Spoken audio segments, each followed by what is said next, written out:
Alors, la Fondation du patrimoine, c'est une formidable aventure qui a été créée il y a 20 ans et qui mobilise environ 500 bénévoles sur le terrain qui sont là pour aider, disons par des conseils et par des montages financiers à la restauration du patrimoine.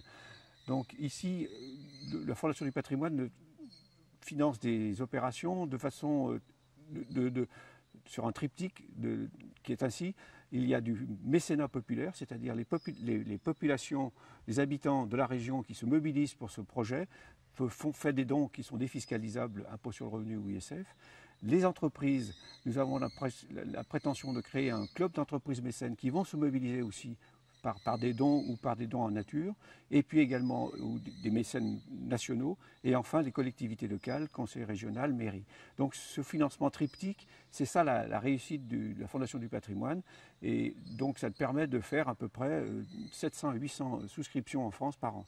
Et l'avantage, c'est qu'on a un réseau national, donc les gens qui finalement sont originaires d'ici, qui n'habitent plus dans cette région, peuvent aussi être donateurs pour ce projet et se mobiliser en disant je fais un don, je suis fier d'avoir fait quelque chose pour le château des Alimes. Et vous êtes optimiste pour ce château? Vous pensez que ça va interpeller? Oui, je crois que c'est intéressant. À nous de faire vraiment passer des messages en expliquant pourquoi. D'ores et déjà, il y a plus de 10 000 visiteurs qui viennent par an. Donc vraiment, ce château est intéressant.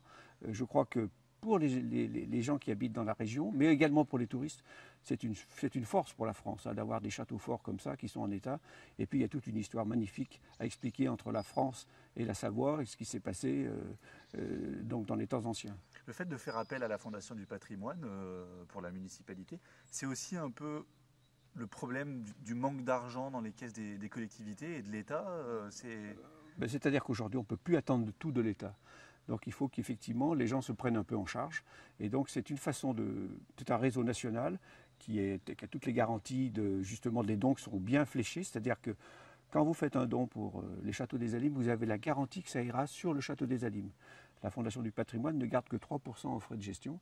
Donc c'est quand même une grande force. Ça ne rentre pas dans une masse générale et après ça sera affecté au bon vouloir de la Fondation.